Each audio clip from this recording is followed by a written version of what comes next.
You're listening to Inside the HBCU Sports Lab with my guy, the Dean of HBCU Sports, none other than Dr. Kenyatta Cavil.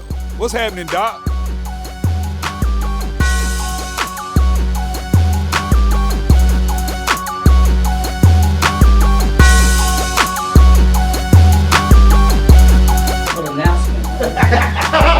Go ahead and get started. Once again, thank all of you for joining us here today for Entrepreneurial Appetite's Black Book Discussions. And we have a fantastic sort of like special edition, Black History Month edition, where we're gonna feature Drs. Kenyatta Cavil and Derrick E. White.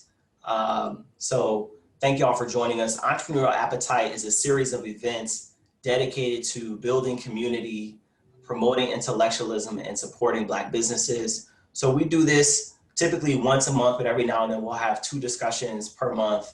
And because it's Black History Month, we wanted to do something centering on historically Black colleges and universities. Our featured business for this month is Dr. Kenyatta Cavil's Inside the HBCU Sports Lab. And so he will also be our facilitator for today. And I'm gonna give him the opportunity to introduce himself and our speaker, and then we'll go into the discussion. So my role for this session will be to sort of just help keep us on track with the time. And then when it comes time for the Q&As, I'll be managing the questions and answer session. So I'll be filtering in the questions to you all. As we go through the discussion, if you all have questions, you can type them preferably in the Q&A function. That will help me stay more organized with how to relay those questions to our guests. And feel free to ask either one of them guests about their experiences with what we're talking about in today's text. So Dr. Cavil, I'm gonna hand it over to you. And I love you, I appreciate you coming, and I love your spirit and your heart for historically Black colleges and universities. Man, first thank you for saying that, and the feeling is mutual. I love everything about what you're doing and how you're pushing forward. When we first met, it was kindred spirits. I don't know if it was that HBCU component or just good people with good vibes. So certainly wanted to do that. Before I prolong it, I certainly wanted to honor Dr. Derrick White. It's just weird in our community, and I shouldn't say weird. It is part of who we are in our community, or how we're connected in so many different ways. Dr. White, as I will say here, is also a brother of mine. He is a member of a great fraternity, Alpha Phi Alpha Fraternity Incorporated. So for all the brothers of 06 out there, ICE is in the house. So I certainly wanted to make that connection. With that, I'll introduce him, but let me give you a little bit more about myself. I am Dr. Kenyatta Cavil. I'm a full professor at Texas Southern University in the College of Education, and I'm in the Department of Health, Kinesiology, and Sports Studies. I also have a joint appointment in the School of Communication, where I do sports entertainment on that side. And in my department, I developed the sport management program. We've done it at the undergraduate and graduate level in terms of VS in sport management and MS in sports studies and sports leadership. And I'm proud to announce one of the first places I've announced this is on the Entrepreneurial Appetite, because that's what you're about. We actually will become the first HBCU program that will offer an executive doctoral certificate in athletic administration and sports leadership. We will also have a concentration, a joint venture between the Department of Health, Kinesiology, and Sports Studies I told you about earlier, and the Department of Curriculum Instruction, where now you can get your doctorate with a concentration in sports education. And so we're excited about bringing that on the table. I do Dr. Cavil's Inside the HBCU Sports Lab. It's a show traditionally streamed 6 o'clock Central Time every Tuesday on everything about HBCU sports. You can get it live. We're on KCOA 12:30 a.m. Any of those in the Houston area can see it driving home in their car. We just did an additional edition where we'll do Thursdays. And I say all that just to say, because I literally brought Langston on my show to prime for this. And so for all those that have jumped over here from Inside the HBCU Sports Lab, I say, well, that's enough about me. This is why we're here. We're here to see Brother White, I'll call him here, Dr. White, in terms of we're moving forward. He is previously a visiting associate professor of history at Dartmouth College. Now he's a professor over at the University of Kentucky, as he's come home in a lot of ways. He's from Kentucky. He's done a lot of great work let me tell you something about this book. You have Dr. Ibram Kendi, who actually is an undergraduate at FAMU, for those that may not know, HBCU graduate there. He was quoted as saying, "I used to cheer in Gaither Gymnasium as a FAMU student, but I never knew of Jake Gaither, incredible stories and dominance of Black college football in mid-20th century until reading Blood, Sweat, and Tears. Integration is not wholly a story of triumph in its masterstroke of history. Derrick White shows the fall of Black college football was one of the integration's most costly casualties," end quote. And that again is by Dr. Ibram, author of Stamped from the Beginning and How to Become Anti-Racist. So just wanted to bring that up.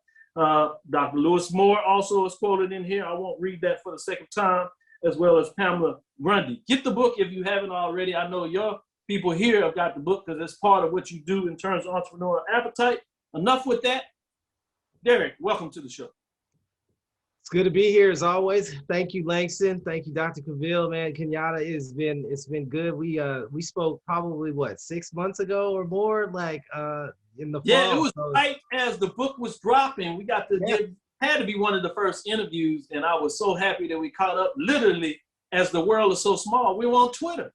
Yeah, no, it's been good. So it's good to see you again, and Langston, thank you for again this opportunity to talk about my book with such esteemed colleagues.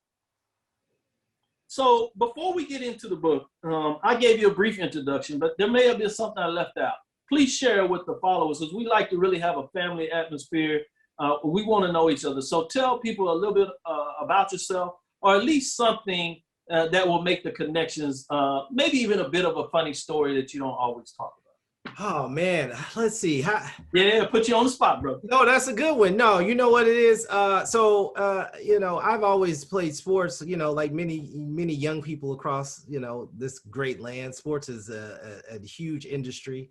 I played Division I soccer at the University of Maryland, and literally decided in the March of my senior year to go to the University of Maryland. I had an opportunity to go to Alabama A&M, which then had a soccer team, which I think in the last probably 10 years, they disbanded the program. And I'm still waiting on Howard University to get back to my letter from 1993 to see if they're interested in getting me coming in. That didn't come in the mail. So I went to Maryland at the time. It was truly fortunate, a blend of academics. Most people think that when you go to Division I sports, everybody's on scholarship. And the truth of the matter is, especially in non-revenue sports like soccer or tennis or golf, that, those scholarships are divided up among the entire roster. And so I was fortunate enough because my parents, my mom is a Kentucky State grad, demanded excellence in the classroom. And so that allowed me to be an asset to the soccer program at Maryland. And there I majored in math, which is kind of crazy. But I was so interested in taking by Black Studies. We had a fantastic Black Studies program at the University of Maryland. Sharon Harley, who's a Howard grad and former Black Panther and activist, was the chair for a long time. Francine Wilson was one of my mentors and advisors. And then my last year at Maryland, I had a chance to sit at the feet of really one of the greatest scholar activists in American history, Ron Walters, who had just came over from Howard my senior year. And so Dr. Walters, if you've ever sat with him, it was mind blowing. He was like, when I was talking to Jesse, and he was talking about Jesse Jackson, like when I was talking to Stokely, you like talking to Stokely who? Like, yes, like that was the way, because he was everywhere. So it was, like many young, like a lot of Black folks, man, who are educated, we're all raised and nurtured in this Black college experience, whether we went to a PWI or we attended a historically Black college. And so I'm no different. So that was really what led me. I've always been interested in trying to tell the stories of Black folks since I got into graduate school. My first book, The Challenge of Blackness, is talking about an organization called the Institute of the Black World that emerges out of the Atlanta University Center. And looking at Black studies on HBCU campuses. So this is these questions I've been wrestling with for a number, for decades, and sports was just a natural kind of space, in part because I was surprised, like Ibram said in the back of the booklet, like so many people, even when I used to work in Florida, were unaware of Jake Gaither and his legacy. And I thought that was kind of tragic in some ways, right? I think that it became that we've, as much as I love Eddie Robinson, he becomes a stand-in figure for the entirety of Black college athletics and Black college football in particular. And one of the things that, as I began researching this book, is it was really clear that Florida A&M was a pace setter in the post-World War II period, in which all the other programs were trying to keep up, and they marked their season and success, whether or not they made it to the Orange Blossom Classic and they beat FAMU. That was a lot of ways that teams measured a successful season for nearly 30 years while he was the head coach there. No doubt about it. And we get a little bit into it. I want to really take a deep dive as you get in chapter 5 and 6, which really gets into focus and what I call in some of my frameworks and texts and journal articles that I write is what I call, the heyday in a lot of ways, the really dynasty period, if you would, of what goes on there. And you kind of told us why about this project. And I really like the way that you make the connection about what I refer to as the HBCU sports culture. We've had other people talk about it in terms of HBCU studies, but that is extremely important. But I want to go to the next part of this in terms of this. How long did it take you to write this project? Oh man, let's see. I think I have some like early drafts from like 2009, so like a decade. Like I had this brief idea, like as I was finishing my first book, my plan was like, oh, I'm gonna turn around and write this short book on Florida A&M football, and I'm gonna get it done in 3 years. And I had like everything, life happens. I had kids, I changed jobs, and it just, the research and sometimes to do the story right, it really required me to really take my time and do it. And I think that was one of the things that I was actually most proud of, is that I think there were some easy answers that could be found, but I really wanted to make sure and dig. And I felt like one of my concerns when I started the project was that we didn't have the really robust history of Black sports. We had individual stories. We have books, great biographies of John McClendon. We've had great books on Eddie Robinson, right? But one of the things that those books and articles didn't do well was that they never tied the whole thing together in a way that was satisfactory. And so I think part of what took me so long was I really shifted from telling a story about Gaither and Florida A&M and really trying to think about the ways in which both the institution and Gaither's career was representative of the larger narrative of HBCU football. Going all the way back to World War I, when in the 19 teens, when Gaither played at Knoxville College, right? I wanted to understand that kind of legacy and bring it all the way up to his death in 1994. It's really beautiful how you put that together. I've always been fascinated that, and again, it's part of what I put out there in research, is oftentimes when we look at history, and particularly it seems like Black history, HBCUs, Africana studies, however you want to frame it, we tend to celebrate these individual accomplishments, but not very often do we talk about the institutional accomplishments. In a lot of ways, what I thought was really beautiful about this book, that as you said, and I'm glad that you took the time and what great authors do in so many different ways, and why I think this book is beautiful and masterful, and just that you share that institutional framework, that institutional love.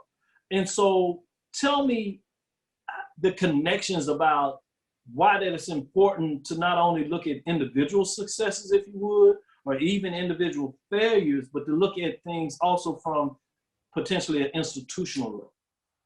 Yeah, one of the things that was really clear, I think one of the big contributions this book makes is this concept of what I call a sporting congregation, right? Really thinking about sports, not just as coaches or players, but really trying to think about the totality of how this gets organized, right? And so part of what led me there is, Coach Gaither, he used to say, he would say, because this is hyperbole, you work in college sports, you know how college coaches operate. He was like, 95% of the high school coaches are my guys, right? Like, and you would be like, then some years it's 90%, and then some years it's 100%, but he was basically making this claim that the vast majority of high school coaches in the state of Florida were alums of Florida A&M, and that they had played for him. And I was like, instead of, just taking that as coach speak, I actually tried to figure out if that was true by looking at all the high schools, figuring out who the coaches were. And really that opens up this window when you realize that the head coaches at the high school level are Florida A&M alums. If you realize that the principals are Florida A&M alums, if you realize that the lawyers in Miami are Florida A&M alums, right? That you begin to understand that this network of not only players and coaches and faculty on campus, but this huge network of alums, teachers in high school. The Black media was absolutely essential. You cannot have what I call the golden age of Black college sports without a robust Black newspaper industry, where we have the Atlanta Daily World and the Pittsburgh Courier and the Chicago Defender. Like, these papers are going national stories every day.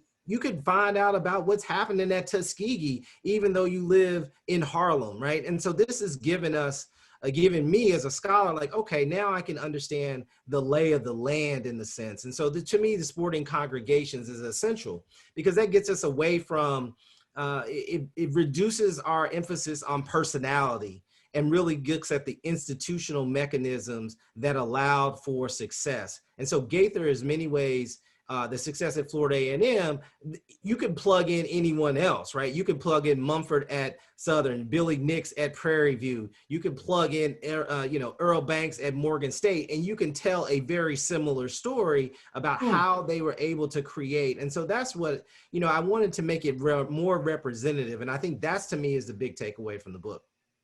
No doubt about it. The way you weave into the stories of Jake Gaither, you weave out of that into the stories of FAMU, and then you take it into that context of HBCU sport culture, what I call also the sporting HBCU diaspora in so many different ways. You weave that story fascinatingly. And I'm not going to let you just get that quick and jump in there and throw that Black sporting congregation at us and not really take a deeper dive in it. You're quoted as saying, although the same notes appear, Black needs much like a jazz musician in the jam session. As you talk about that, it's really fascinating as you talk about in this particular quote. Although the same notes appear, Black colleges, communities improvise, making the chords and composition all their own, end quote. I thought that was fascinating when you talk about the culture of HBCUs, the sporting culture, how it is a mosaic in some ways. So I really wanted to go back in a little bit, because I want to come back to that Billy Nix and dropping this in different areas, Mumford, and talking about those matchups. I want to do that a little later, but I think I would be doing a disservice to all those here listening if I didn't give you another chance to take even us a more deeper dive, because you really talk about that in chapter 1, and then again in chapter 2, as an opening for folks to really understand this framework, as you put it, the Black sporting congregation. Tell us a little more about what does that mean? I mean, I think, one of the things that we have to, understand, like, I was working at Dartmouth and when I was finishing the book, and the Ivy League in the Northeast is really the home of college football. We forget, in the midst of, the SEC and our concern about Alabama and all these places, that the founding moment is, Princeton and Rutgers, and those dominant teams of the 19th and early 20th century are Harvard, Princeton, and Yale, right? And so one of the things that I always, being in that space and actually looking at those Dartmouth documents from the late 19th century and early 20th century are really helpful, because those same kinds of questions, institutional, who are we going to play? Why are we going to play these games? Those are questions that are often consuming Black college sports as well at the same time, right? So the questions are not different, but what's really interesting is that the experience of Black college life and Black college institutions, the segregation forces them to create a new kind of phenomenon, right? And I think that they are, because they don't have access to the same kinds of spaces that white colleges have, they are really forced to create new things. So one of the best things that we take for granted, the Classic is a cornerstone of Black college athletic life, right?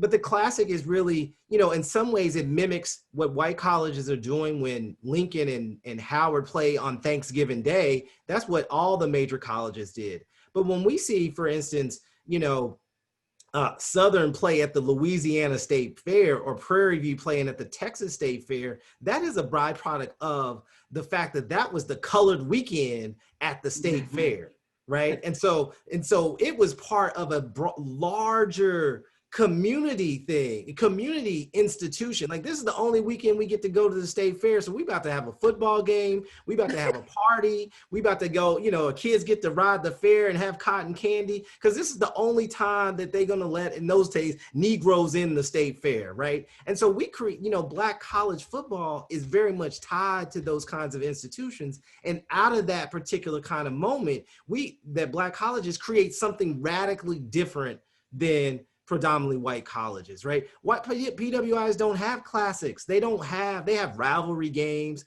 they have bowl games, but they don't have a classic. That classic is something that comes out of the same kind of process of how we're gonna play and when we're gonna play, but because of segregation, Black folks create something new. And so that's what I'm looking at, is this is really, I think, about the congregation, because it requires Black folks in the state of Texas and Louisiana and other states to push to have a weekend or a week for Black folks to even go to the fair, right? To remind people that they are taxpayers and that this state fair should include Black participation.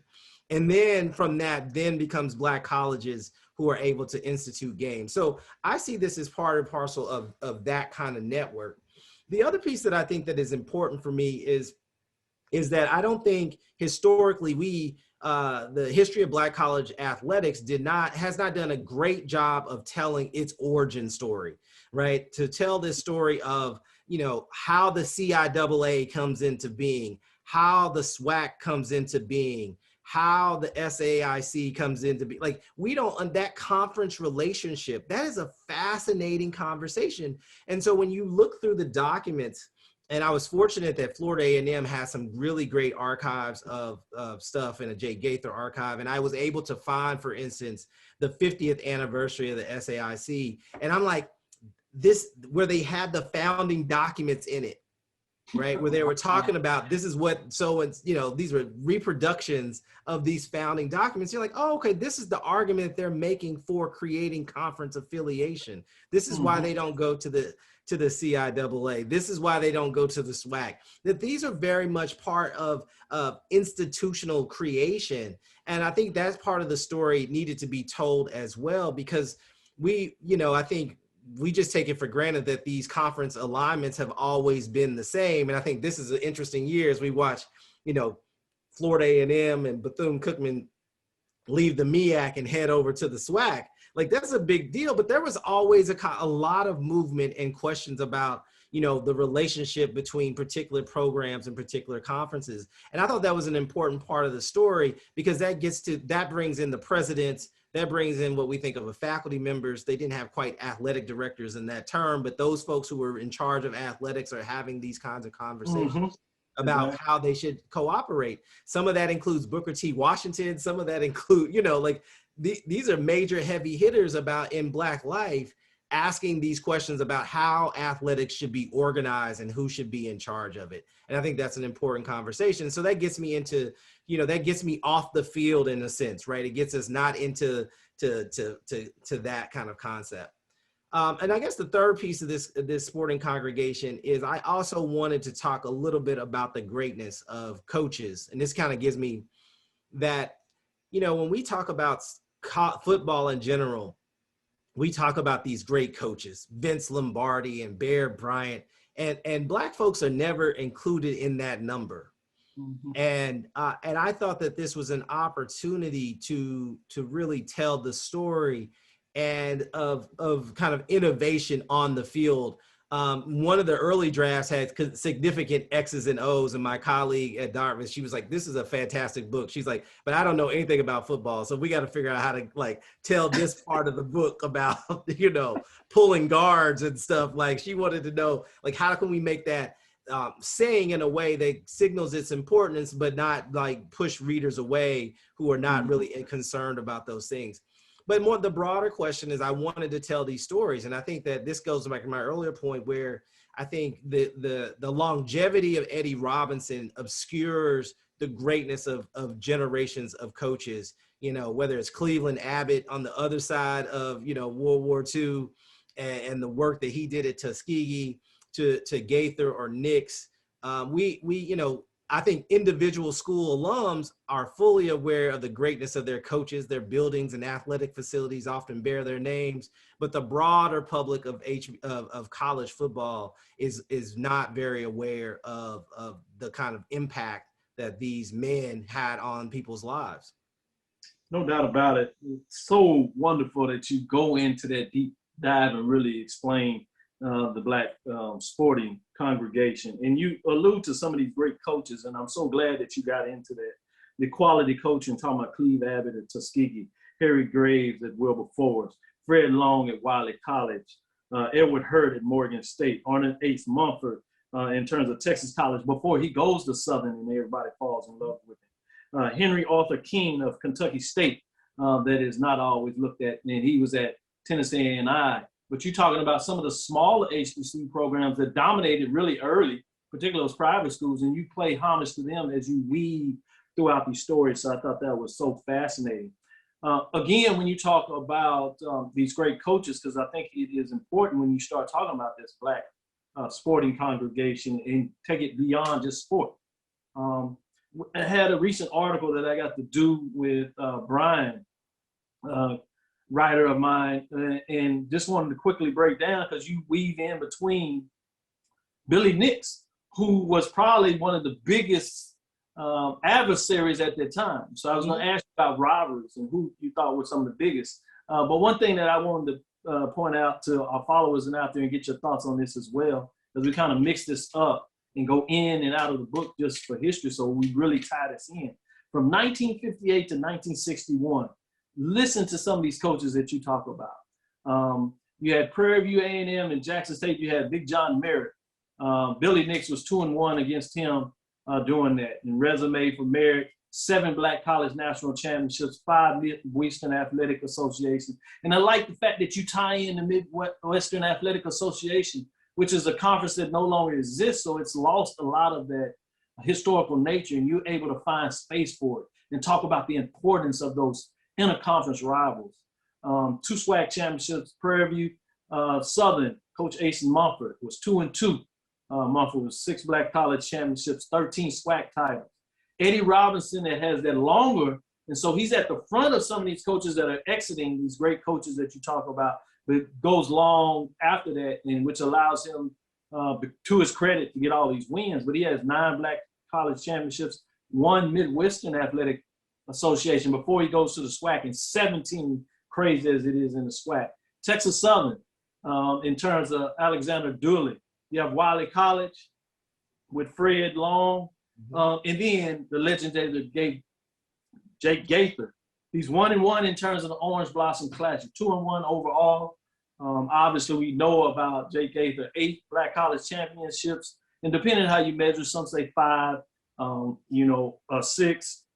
Depending on who's measuring it, 20 SIAC championships, 3 SIE Division A championships. This crazy numbers, but I bring all that up to ask you in terms of how you define rivalry first, right? And what does it mean when you look at HBCUs in that rivalry? And tell us a little about what you unearthed between that rivalry that's off the beaten path, but I think is one of the biggest ones because it was in the middle of who would win Black College National Championships. They had some co-championships with Billy Nix, and I talk about that from 1957, 59, and 61. Those undefeated seasons that you talk about. But you have Prairie View in 53, defeating FAMU in the Orange Blossom Classic 33-27. And then in 58, Prairie View does it again, 26-20 28. But not to be undone, Jake Gaither comes back and closes out and wins in 59, 28-7. Talk about what did you dig up and put in your books as you framed it to some way between Prairie View and FAMU, and I'm going to tell you about the second part of why I think that's important. Well, I think a couple of things. One is that Prairie View was, dominant. There's a stretch in there where in the mid 50s to about 63, 64, where they're like, Billy Nix, they're co-equals with Gaither and they're co-equals with Southern, right? Like, I think that we forget that these programs have massive runs. And this is going to give me an opportunity, I think, to talk about the Orange one of the things that's really clear is that when Florida A&M creates the Orange Blossom Classic in 1933, I make a note that they were a absolute terrible program, right? So thinking about that in 1933, they had been like, we're going to host this big game in Florida in December, and we're going to get leading programs to come, the best intersectional games we can find. They had only won 11 games in the previous decade, right? They've had 4 coaches at this point. Like, it is a lot of confusion in the athletic department. But one of the things that J.R.E. Lee Jr. recognizes is that, one, FAMU has, in many ways, the best location of these institutions who are concerned about. Because they're like, look, you could come to Florida, initially Jacksonville, and then by 1947, Miami, you could come and spend vacation time in early December coming to a football game, and we're going to be able to sell out. And people got behind that game. And so it's through the Orange Blossom Classic that as Florida A&M really starts to ascend the ranks beginning in the late 30s, and then definitely on the other side of 1945 after World War II, this is where you can really see the rivalry start to emerge. For Prairie View, that rivalry against FAM takes place primarily in the Orange Blossom Classic. But the rivalry against Southern, which is interesting because they're in the same conference, is often a regular season conference. And so we see home and home games against Southern where Southern comes to Tallahassee and FAM goes down to Baton Rouge. And, one of the very first night games at Southern is against Florida A&M under the line, right? So this is part of this, what we begin to really to really develop. One of the interesting things is that in the SIAC, the FAM doesn't really have a rival, right? Once they kind of vanquished Morris Brown, which is really kind of one of the more stronger programs from before World War II into the opening years after World War II, they don't have a consistent rival. I mean, there are years where they don't lose a game. I mean, they're like at one point like 58-1 or something in the conference. Right. And so the only way that they can actually determine their quality to show is they schedule all these great programs from around the country. And so primarily you see Southern coming in regularly. Eventually it's Tennessee State. Those folks come in the regular season. And so that really kind of, they have those teams in particular, Tennessee State, Southern, create a regular season rivalry. In the Orange Blossom Classic, they're able to kind of say whoever's really playing well at that time. So you'll have stretches where Prairie View comes 3 times in like 4 years or something like that. And then you'll have Alcorn will be there when they're having a strong run. Morgan State comes, Eastern Shore comes. And so they are able to really tag, like, look, if you're having a great year, you get to come down here. Obviously, Grambling comes like 5 times in Gaither's career in his 25 years. And so I think that's the Orange Blossom Classic is how they're able to establish these consistent rivalries with the teams, with the exception of Southern and Tennessee State. Those 2 programs were regular season non-conference rivals on a regular basis, and they really begin to define their season. There's lots of kind of the president at FAMU is George Gore, who had worked at Tennessee State. Howard Gentry had played for Gaither, and he was a coach for a few years when they won a national title after Henry King died, and then he becomes the athletic director. And so there are some like personal relationships. Some of the Southern is that you just got on the highway and could go west some of it's like a straight shot between Baton Rouge and Tallahassee. And it's probably about as far as they are willing to travel in those days by bus. And they're able to get there. So I think there's a lot of, some of it's geography and some of it's just ease of travel that allow for these relationships to flourish. And that's why they don't play Prairie View regularly during the season, because that's just too far to travel by bus for something that's not as big as the Orange Blossom Classic. And now the reason Prairie View comes is they're getting guaranteed money. They're getting a cut of the ticket prices, and their alums want to go. And you gotta, by the 1955, if you wanted to say you were the national title, you had to make sure you played FAM that year, or people were going to question it. And that's just kind of the way that they had established their program. Beautiful, beautiful. And so you talk about Henry King at Tennessee A&I and then Tennessee State. Obviously, John Merritt gets in there going. But during this time, you have a legendary basketball coach at Tennessee A&I, now Tennessee State, in terms of John McClendon. But you tell a little interesting story that really piqued me, talking about Jake Gaither, hearing the stories about the secret game. And it gets into Gaither as he pushes forward for desegregation of some of these playoffs, because that's what these basketball coaches are doing as they create the National Steering Athletic Committee and find a way to desegregate the NIA in basketball with this District 29, right? But they're trying to do this on the football side. So tell a little bit of what you found in your research as you put in the book, and really talk about that connection that people may not realize with John McClendon and hearing these stories and how it pushed Gaither. Yeah, no, John McClendon and Harry Jefferson, who was the AD at Virginia State, I believe, and these folks were really instrumental in trying to get District 29 in the NAIA tournament. The NAIA, black schools were not, formally affiliated with the NCAA, and the NAIA provided an opportunity, which was because it started as a basketball conference, provided an opportunity for black colleges to really, they pushed to finally let their teams in. And John McClendon, Tennessee State, was able to win 2 national titles. You look at the list, man, that, Grambling wins a national title. They go to the Final Four. Black colleges get, one team in, and they're like, they make the Final Four, I feel like 8 out of 10 times or something like that.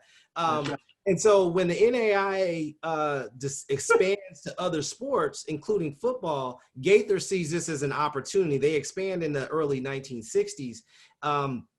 And he's like, okay, this is our chance. They've already done this on the basketball side. By this time, Tennessee State has already won 2 national titles.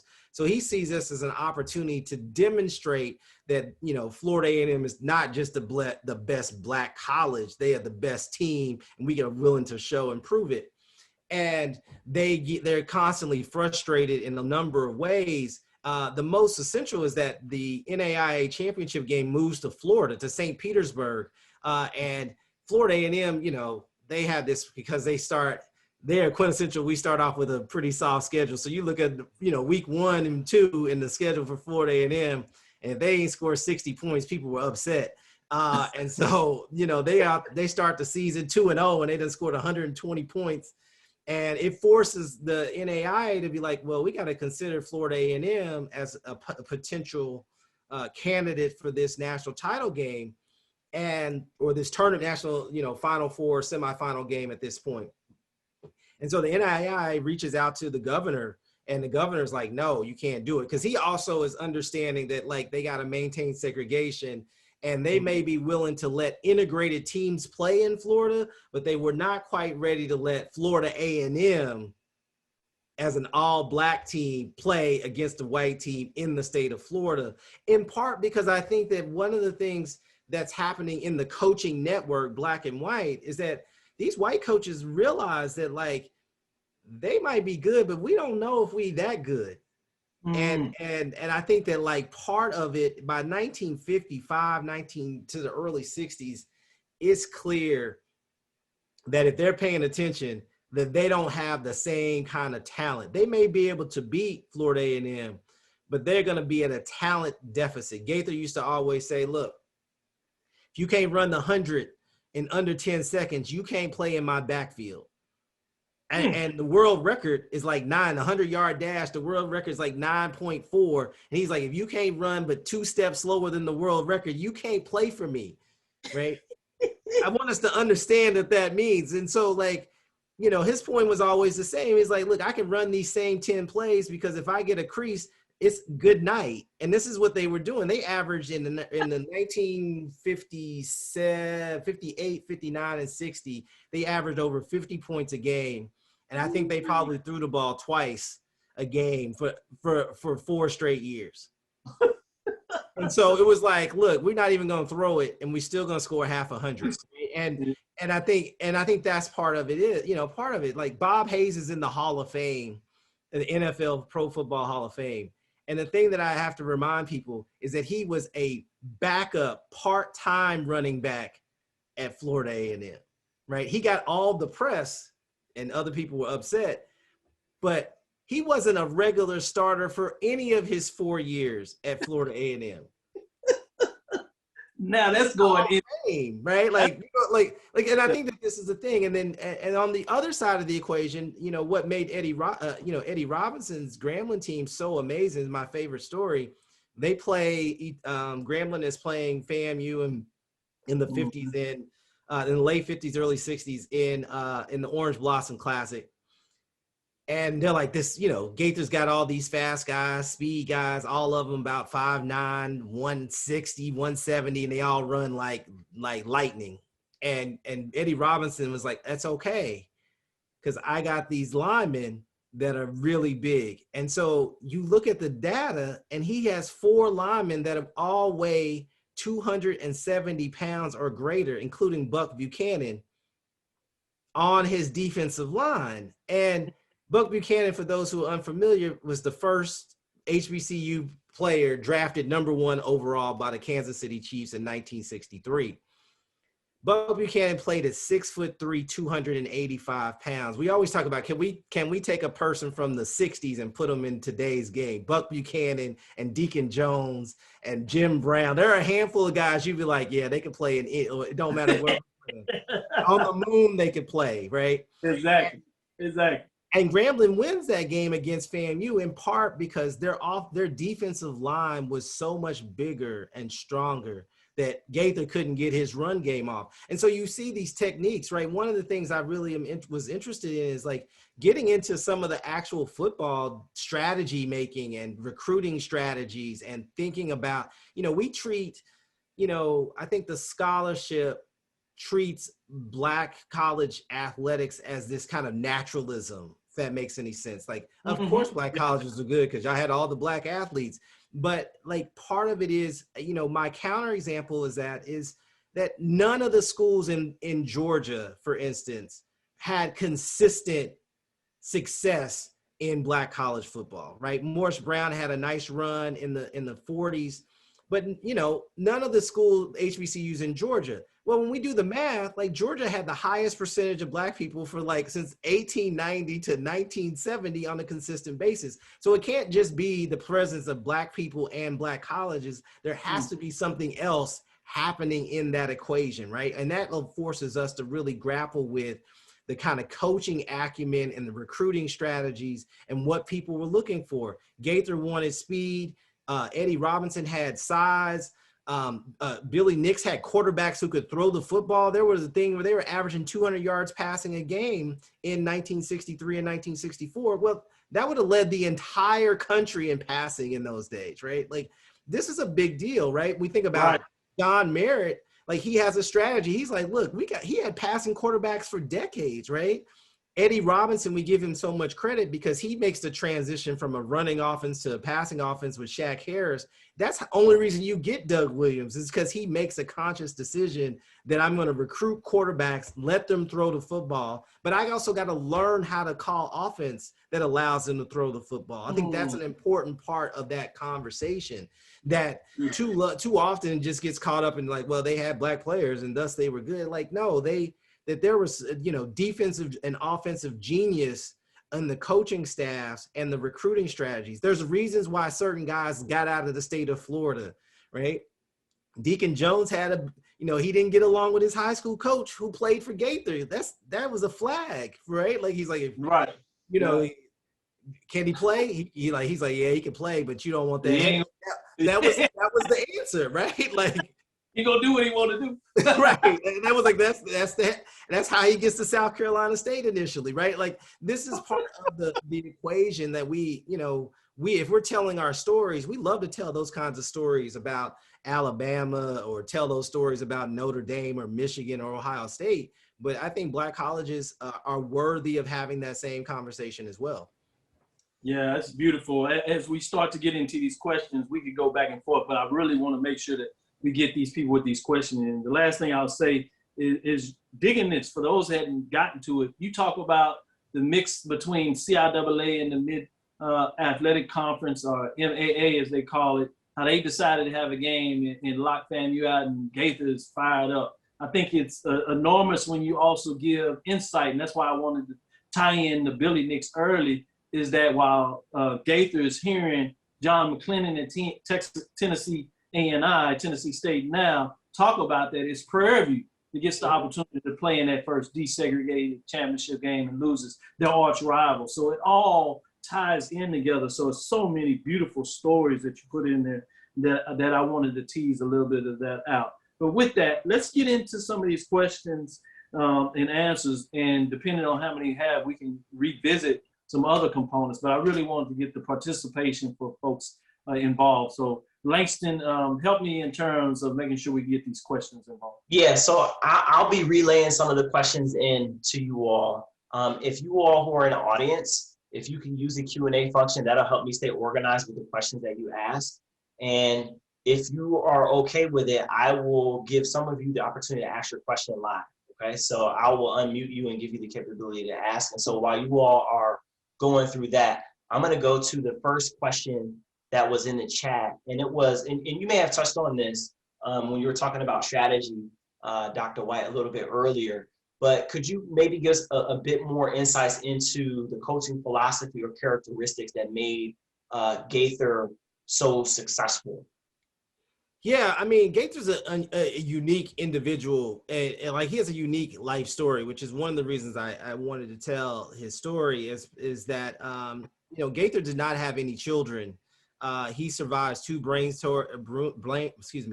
tumors, which are surgically removed in World War, you know, in the 1940s, right? Like, the life expectancy even in 2021 would be low if you had 2 brain tumors, right? We would be worried about whether you would make it. Gaither had this surgery in a segregated South in 1943.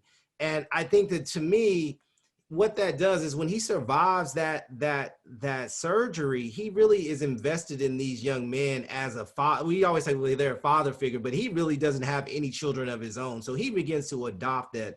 So I think that one of the things that you read from both alums in the documents of the age, whether you're talking about Bob Hayes or individuals who just recently passed away, they talked about how Gaither was they were part of that family, that he was like their father figure. I think that really does play an important part. Not to say that other coaches didn't do this, but this was extremely effective for Gaither. Gaither also recognized, and he picks up strategies. Like, Gaither is innovative, but he's innovative in this world in a way that other people are already doing. So Cleveland Abbott, for instance, in Alabama, created the Tuskegee Relays, basically, as a way to locate talent, athletic talent, and get them to come to Tuskegee, right? Ed Temple will take this idea and implement it at Tennessee State, right? This is how he's able to get all the, you know, if you're 14 and you can run, you come to Tennessee State Relays and you almost got a chance to go to Tennessee State. This is how they're dominant. Gaither's doing much of the same thing, that they're having their tournament and their relays in Tallahassee on their campus. This is what it means to be the state HBCU. And they're able to do this. And one of the things that's really clear is he becomes connected to speed. Like, he just believes that speed kills, and he's very adamant and clear about it. And part of it is, this is like really kind of X's and O's, is that the most dominant offense formation that folks used in the 1940s was the T formation. And so what Gaither does is he takes a variation of this that had been developed at other schools called the split line T, which means he spreads his linemen out a little bit further. And the only reason he does that is because he wants teams to kind of jump in the gap and that they can be easily pushed aside, because he's like, I got all these guys who can flat out run. So I want to create space for them to run. This is not really any different than the modern spread offense. If you watch college football today, where if you know, I grew up on college, you know, Big Ten country in the old days, you line up in the I formation, you got two tight ends, everybody's running in this little narrow space. And what these schools realized, we should spread them out. Well, Gaither was spreading folks out in 1940, 1950. And what he had when he had Willie Gallimore and Bob Paramore and you know, Bob Hayes and a whole bunch of other folks who could run like the wind. And so that worked for him in a real kind of way. And I think that becomes part of his strategy. And so once you played for Gaither, you knew what kind of guys he liked. And so all the guys, you know, there was no pro football until 1947 for the vast majority of these college graduates. And so what they end up doing is they get their physical education degree, they went back and they became coaches at the high school level. And so this allows for them to develop this recruiting strategy. And so for him, it was speed. It is very clear. He talks about speed in the 1940s. He brags about the speed at his coaching clinic. He's like, you know, y'all ain't got nobody as fast as my guys. Like he tells Bear Bryant, like, you know, that ain't gonna work. And he's like, can your guys run? Like that's the question he would say. Because if not, you're gonna be running the back, you know, like you be chasing them for when we score in the football, right? And so I think that's very clear about how he approached. And each coach, and because for narrative sake, I think I wanted to focus on Gaither alone, but I tried to give a little bit of insight about how his opponents and how they're trying to defeat them are also experimenting with different approaches to their recruiting and their coaching philosophies. And I think that's an important kind of dynamic. Yes, thank you for sharing. We have AJ Newton Anderson who would like to pose her question. Hey, Dr. White and Dr. Cavil. Hello. My question for you both, whoever wants to ask it, was I was on Twitter today and I saw that Alabama A&M and UCLA just signed a contract to play each other, I think in 2023. And I think for a lot of people, we hear about these games and we, you know, past experiences, we think about guarantee games. We think about how these games have just been used for financial purposes or they end up hurting HBCU football players. Is that still a thing, how it used to be maybe a couple of years ago where we would hear about guarantee games, or has HBC football evolved to where these are games that are not just set up for financial purposes? So the short answer is that for every small school, right, if you're not in a Power 5 conference with a big TV contract, every school is going to operate in what we call guarantee games, right? So this is part and parcel of how the economics of college football work, right? It trickles down, right? And so when I was at Ohio State, I always talk about they make, you know, anywhere between $1 and $3 million every home football game. This is before television. Right. This is just on tickets and Coca-Cola and parking and gear. Right. This is how much they're going to sell when you have 100,000 people there on your day. Right. Everybody's going to spend, you know, $20 to $30 times 100. You know, like this is how you get 3 million. Right. This is how this is going to work. And so these games are still in existence. I think that the challenge for HBCUs is that their finances, their budgets are so tight that these games are essential for financing the entire athletic department, both these games and the basketball games. I always joke that like small colleges, like when school lets out, they go on the road for basketball for like a month. Like, you know, you'll be like, they're bouncing around. They're at UK and then they're in Texas and they just make a swing. And then they may not play at home for another month because they're out there getting guaranteed games. The guarantees in basketball are much smaller than they are in football. So I will say that's that. So that's the frame. I think it depends on whether these games are competitive depends on, you know, each program, right? I think North Carolina A&T has proven that, you know, East Carolina is not going to try to schedule them anytime soon. I'm sorry. I just have to say Aggie Pride because right. Aggie Pride. That's my school. Right. That's my school. And I'm going to be completely honest. when we beat ECU, I was like, we beat a white school. And every time we beat a white school, I have a little party in my heart because I know we creeping up just a little bit, just a little bit. And that's important because they got paid. It's my favorite. Twitter gives us a meme. The coach is like, bring me my money, right? Like, because that's the ultimate goal, right? I mean, this is why we still talk about Appalachian State defeating Michigan in the Big House, right? Like, they got $1 million and they got to win, right? This is a big deal, right? So I think that there's an important part of, we love every college football season. We see these kind of Cinderella stories. Coastal Carolina went out and beat Iowa State, I think this year, and they beat Kansas. We like those stories because that allows for us to understand, make us believe that there's some kind of parity in college football. But the reality is that for these schools, black or white, they need to take these games in order to balance their athletic budgets, because this is the way in which, people get paid in their athletic department, and they keep the scholarships and they offer scholarship for their entire department. So it is unfortunate, A&M playing UCLA was an interesting strategy. We'll see if it bears out, if they can be competitive. I just worry, the biggest worry that you have as a fan is, for instance, like when Ohio State or one of these really big programs plays, they can physically injure someone because they have, Ohio State has a $200 million athletic budget and, numerous 4- and 5-star guys, and the game is dangerous enough as it is. And so you want to try to keep it as level as possible. Yeah, thank you, AJ, for that question. Want to go to one of the anonymous guests was asking a question about the status of integration when we think about championships. And so I'm going to massage that question just a little bit. I know you're a historian, but I'm going to ask you to be somewhat of a prophet and look into the future. We have Deion Sanders at Jackson State. And I think he made some comments about, like, we want to play in a bowl game against, a predominantly white institution. And so how do you see integration playing out in the future in terms of the way the institutions are integrated in competition on a more level playing field with, the larger PWIs? Man, this is both a historical question and a future question, right? Like, one of the things that I talk a lot about, I spend like the last third really talking about how Gaither and others really pushed the NCAA to allow them to participate in the tournament. And Gaither, as the athletic director, is really going to be instrumental in getting, black colleges into 1AA, and then allowing Florida A&M to win the first 1AA national championship.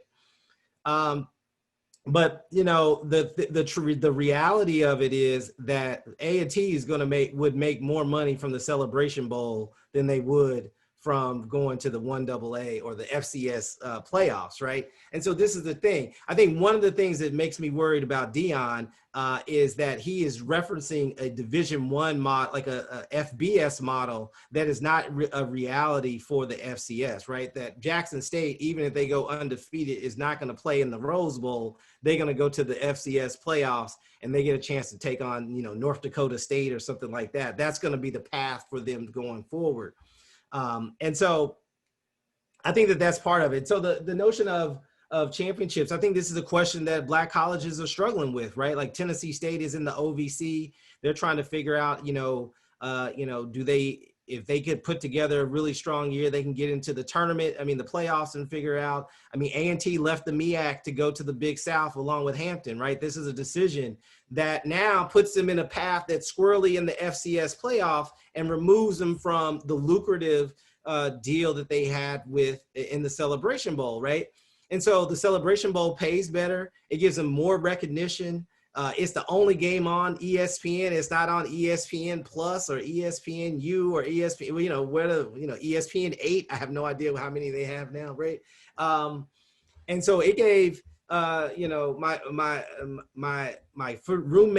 former roommate from Ohio State, who's an Aggie, always says, he's like, there's a reason, we think that we can draw a line between, North Carolina A&T being the largest HBCU and its success in the Celebration Bowl. Like, people are watching these games and they are, they can name, one other school besides Howard, Morehouse, and Spelman, right? Like, this is, if they have no experience, right? They're like, oh, okay, like A&T, I seen them on TV. They look like they're having a good time. They winning. They fans look like they having fun. I like those colors. Like, applications go up, right? And that allows for them to really go to improve. And so I think there's a risk reward. I think the money is perhaps more secure in the Big South, but there's tremendous risk. And so that's both in whether they go through the playoffs, which I think is a losing proposition in terms of money, but it can improve their prestige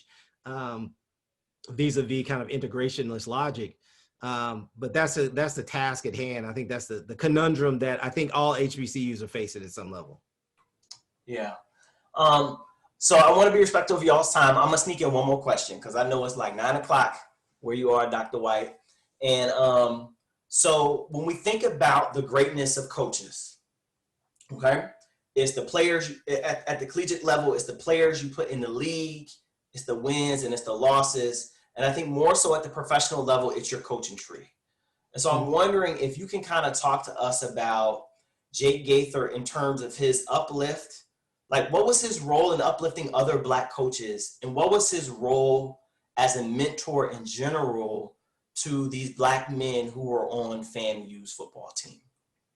No, I think that's a great, my friend RJ Young just wrote an article for Fox News recently. And RJ references this story that I talk about in the book about that when Bob Hayes was a freshman, he had gotten arrested for allegedly like robbing some store. I think it was a classmate or a teammate, and he's in jail. And can you imagine being in 1960 Florida jail? He pled to something that he didn't do.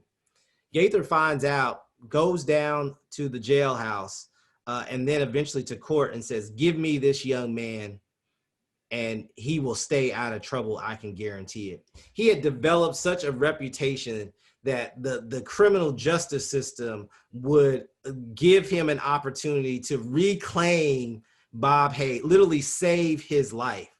And I think that speaks to who he was. And at the time, Bob Hayes was not a star player. Bob Hayes was on the freshman team in the pit, as they like to say. He had not broken any records in the 100. He just thought that this young man who was his high school coach, had played for Gaither earlier, right? So this is he saw him as part of his family. When we think about the legacy of coaching trees, I think that's a fascinating question. I think that this is often much more difficult for Black colleges and for that generation of Black college coaches, right? Many of these men were, forces of nature in terms of personality. Their assistants were the longtime assistants, right? They stayed with them for their entire career. There's not this situation where I've been an assistant for you for 10 years. Now it's my time to go get my own head coaching job. That happens, but not for Gaither. He had the same coaches for like 30 years. Like, of his 25 years as coaching, he had the same coaches for almost, I want to say 20 out of 25 years of the same 3 or 4 coaches, right? Like, that's the kind of consistency. Now, when he retired, those coaches and former players tried to replace him, and they did not meet the bar at Florida A&M, and they either resigned or got fired. And this sets the stage for Rudy Hubbard, who's now in the Black College Football Hall of Fame and in the College Football Hall of Fame, to really take over that program. I think the same challenges for Eddie Robinson, right? You coach for 40, 50 years. Your assistants, you have the same kind of people in your system. They don't get an opportunity. The other thing is, when we see moving in the way it matriculates in Black college football, you have a lot of programs having the same set of coaches for a really long time, and that the way that they replace those coaches is not going to get a Florida A&M alum. Is your first thing is to get one of your own assistant coaches in-house. And so the modern kind of coaching tree is not necessarily, I think, an apples to apples comparison. But Gaither, man, they love that guy. Even when people thought he was too conservative in the late 60s, his players absolutely adored him. And football in those days was hard. Like, a lot of dudes didn't come out of come off the freshman team, right? They never made it to varsity. but they could always felt like they could count on Gaither to give, to help them out and really be a mentor for them always. Thank you. And I thank you both for joining us here today. Dr. Cavil, it was a pleasure watching you do what you do. I was taking notes for what I have to take over next time. And Dr. White, just thank you again. Before we go, can you all tell us about the other media platforms that you're on? So Dr. Cavil, I know you have Inside the HBCU Sports Lab, and then Dr. White, I know you have your podcast, which I make my students listen to. Oh, good. No, I have, I'm on Twitter, at Blackstar1906. That's where I do most of my advertising for stuff. I also have a podcast. I'm the co-host of the Black Athlete Pod with Lewis Moore, professor at Grand Valley State and author of 2 books, I Fight for a Living, and We Will Win the Day. And so we record probably, once or twice a month. And we try to contextualize a lot of the contemporary issues in history, right? We're trying to give you, this longer story, not just hot takes about whatever the issue is at this moment, but to really try to give, really lean into our expertise as historians and really think about how it is that we got to this particular moment. And I'm, email University of Kentucky History Department. That's all I got. Dr. Cavil. Yes, as you said, Inside HBCU Sports Lab every Tuesday and Thursday now, 6 o'clock Central Standard Time for an hour. We talk about everything about HBCU sports year round. So if you want to know that, you have an interest in that, you can talk about that. Obviously, during the fall football, during the winter, men's and women's basketball in the spring, we talk about the baseball and track and field. During the summer, we get a little fun. We do some of the stuff that you see now, where we talk about those that are doing research on HBCUs, and that's essentially how we got connected with Dr. White. So it's fascinating. You can also catch me as a guest analyst on HBCU Game Day. It's real popular out there, and so you can see me giving updates. And easiest way is to check me out and keep up with me on the social media platforms of Instagram, Twitter, as well as Facebook at Dr. Kenyatta Cavil. That's DrKenyattaCavil. Again, it's DrKenyattaCavil. And I told you about my responsibility full-time at Texas Southern University as a professor of sport management and sport entertainment. Thank you both for coming. I appreciate you. I'm going to transition now into talking about what we're going to do for our next episode. So if you guys got to step away, I just appreciate your time. I know y'all got families and stuff. So thank you again for joining us. Thank you for having me. I appreciate it, man. And there's some really great shots to the cat in the chat. Can I just answer 2 of these? Yes, go ahead. Go for it. I don't want to leave these folks. But Marcus Green talks about the bias of unfair state funding in the golden age. Absolutely. One of the key things I talk about in the book is the difference between that Black colleges lacked material resources, that they were not getting the kinds of funding streams that the predominantly white institutions were able to get, whether it's stadium money and building. These are often state funded through initiatives and funding bills and whatnot. That creates a long legacy that affects Black colleges now. So when they were at their best, they could only hold, Florida A&M Stadium could only hold, I think, 10,000 folks at the most, whereas, University of Florida field could hold 50,000 and then 65,000. That allows for you to charge more money and that creates the widening gap. And so, of course, that impacts Black colleges all the way to the present, because now you don't have those kind of funding streams. Even when you have homecoming, you still have limited kind of space about what you could do for home football games. And then Brian asked about the MEAC departures. This is probably Dr. Cavil's kind of thing. Do Black conferences now? I don't know what's going to happen with the MEAC. I've had this question asked me earlier this week. I think the MEAC is a crucial moment for the MEAC, and they must make the right steps here, because wrong steps means the end of the MEAC. I'll just be as blunt as that. I think that is going to be, that's what's at stake. Losing A&T, which is obviously the strongest program, but also one of the largest institutions, losing Florida A&M and Bethune-Cookman means you lose that southern wing where football is extremely serious. The way forward, in my opinion, and based on the history, is for Howard has to commit to athletics. Like they can't just be the capstone of Negro education anymore, that they have to be fully committed to being major players in the athletic realm. We talked about this long history of rivalries, and one of the rivalries that does not exist is with Howard University, because their commitment to big time Black college sports has been sporadic at best. And because of their name recognition, and because if they are committed, then they have to be the anchor for the MEAC. I think Florida A&M had been the anchor for a long time, one of the key anchors, and then A&T has now made themselves an anchor. And without both of those programs, the questions of the MEAC are I think, are up for debate, and I think it's something to be paying attention to. Yeah, and I agree with that. I want to jump in there just quickly on. I agree with you totally in terms of the part of Howard, and it is a challenge for MEAC right now. I think they were fortunate because of what just took place, and things changed so quick that we got to keep on it, with the fact that now you have the teams leaving out of the Big South, going into the Sun Atlantic, and then you had the movement from the Southland with them going to the WAC. And so now you have these 5 or 6 conferences that are sitting at 5, 6 teams.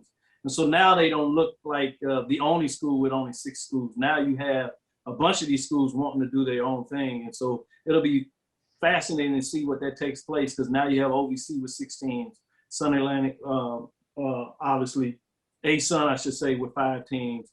The Big South now with just 6, 7 schools, and the Southland with 6 schools, and now the WAC with 5 schools. So it's going to open up, which really gives the benefit to the SWAC with 12 schools. Mm-hmm. So one thing I would like to ask from a historical perspective before I turn it back over to Clark, I would like to ask that connection, as you talked about with FAMU on the SIAC and the weird arrangements they have with only playing a couple of teams.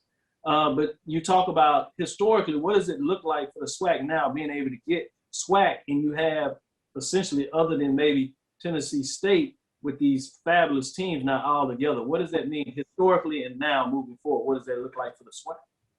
We've never had that ever in Black college, where all the most powerful programs were all grouped together in a single conference, right? I think they've always been divided into 3 or 4 units because of geography, right? And I think that this is an interesting moment. I think Florida A&M, like, to not get into a lot of behind the scene details, but I think Florida A&M has always been a school that was a weird fit for a lot of reasons. Run geographically, just where it was in Florida. I think them and Bethune-Cookman were always the furthest south in any of these conferences.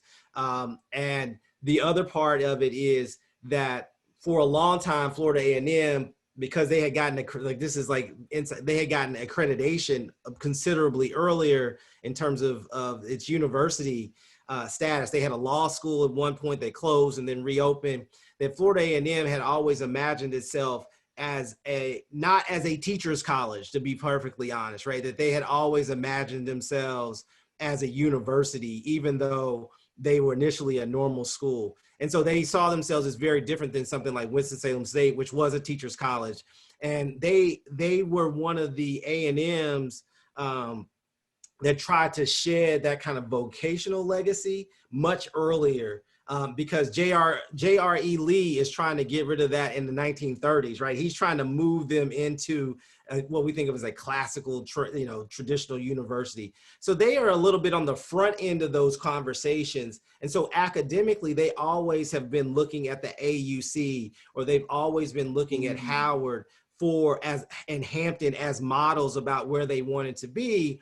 And the SWAC, which has a different kind of tradition coming out of the normal school tradition out of the SWAC, they saw that academically, they just were more aligned to those schools on the East Coast than they were in the Southwest. And I think but football wise, they were fit much better in the Southwest than they did on the East Coast, right? And so this is where athletically they are in the right place. It'll be interesting to see how they feel and how they're going to cooperate and really develop on the academic side of the table. You know, our fraternity brother, Frederick Humphreys, used to always brag that, you know, like we had more, FAMU had more merit scholars than anybody, right? Like more than Harvard. That was just as important as the band and in football and other things. And so that's been very much a part of FAMU's legacy and the way that they've imagined themselves and their future. And so athletic relationships help shape and reshape that imagine. I mean, the Ivy League, I always tell people, is an athletic conference. It is not a conference.